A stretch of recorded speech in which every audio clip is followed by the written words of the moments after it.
morning. Mary here with High Song Grows. And this morning I want to talk to you about milk stones. This is Bambi. She's a 9-year-old Nubian. And this year she came fresh in March with triplets and milked. She peaked at about 17 pints a day, which is 2 gallons and a pint. That's a lot of milk. But we were having a major issue in that in the middle of a squeeze, all of a sudden the flow would stop. Her teat would be clogged up and no milk would come out. And I had to work really hard to get her milked out. She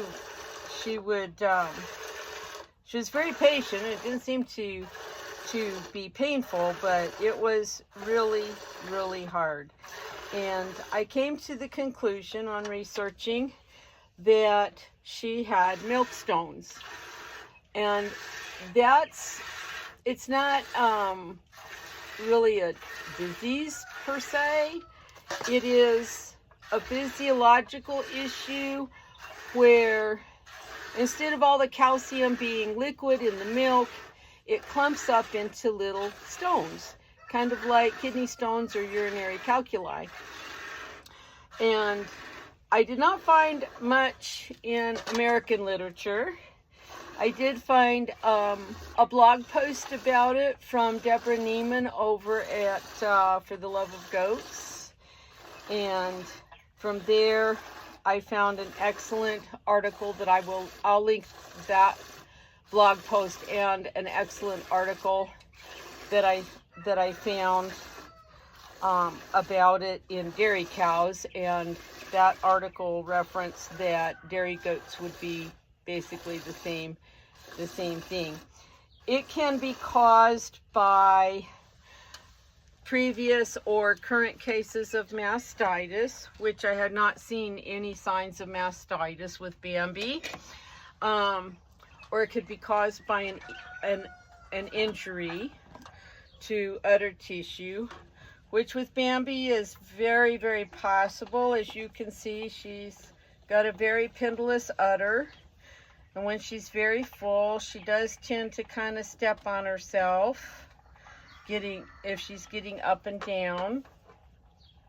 The article I read also mentioned the possibility of mineral imbalances, especially the calcium-phosphorus ratio. And I wondered if that was part of our problem, because we have Mineral Buffet, where we have free choice of 20 different minerals and vitamins. But I had kids in the pen, and they kept jumping up in the mineral feeders and making them a mess and getting, manure and stuff in them. So it could be kind of several different things or combinations of things. And what I would do, I could actually feel a large, hard thing inside her teeth, and it moved around. And what I would do is when the milk flow would stop, I would continue to keep pressure on the teat, and then just sort of grab onto the end of the teat and kind of trying to work that stone through the orifice. And a couple of times I got little bits. And then one night recently,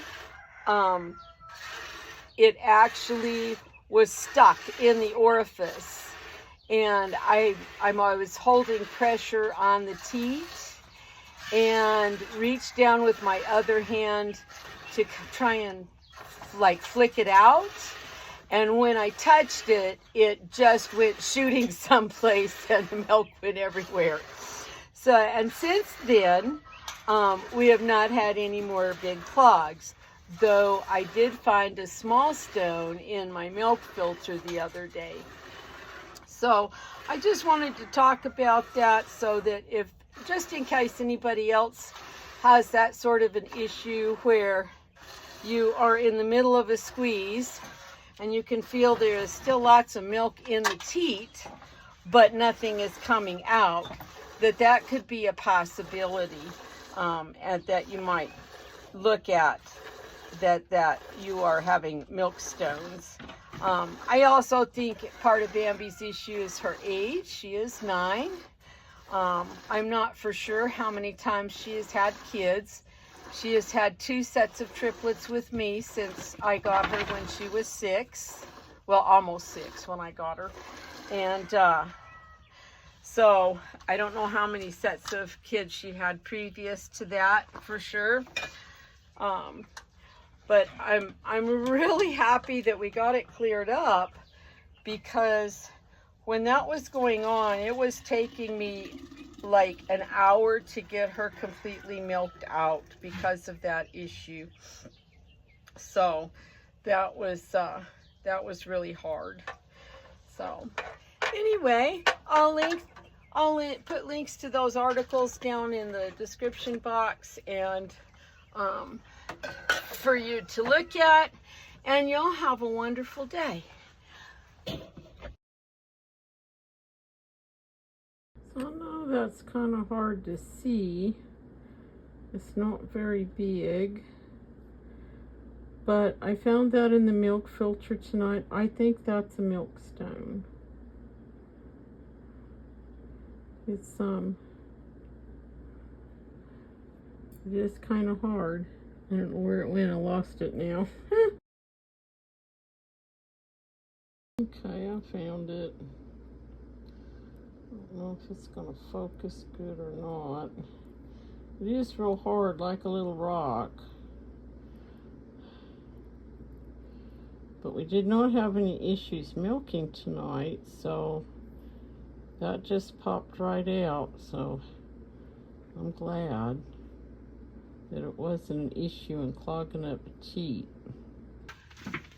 So, like I said, the kids were like really trashing our minerals, and I did finally get a wire guard put up where the girls could put their heads through and lick up their minerals, but that the kid, it just doesn't completely get the kids out of it, but it did discourage them from jumping up and playing around in them.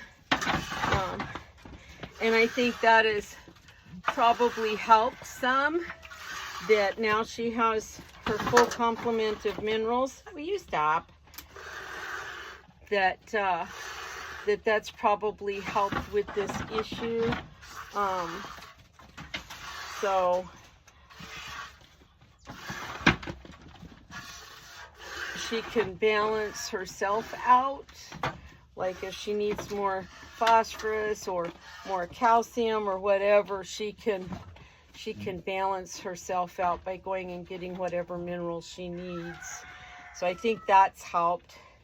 And also she has peaked and gone down a little bit. So she peaked at about 17 pounds a day, and now she's giving me about 14 to 15. So I think that maybe has helped. If she had stepped on herself, and I think that was probably the case, that there was maybe a little injury, that's all healed up, and that's probably helped clear the issue up. So just all sorts of possibilities there. We all done, mommies? So anyway, I just wanted to add that in.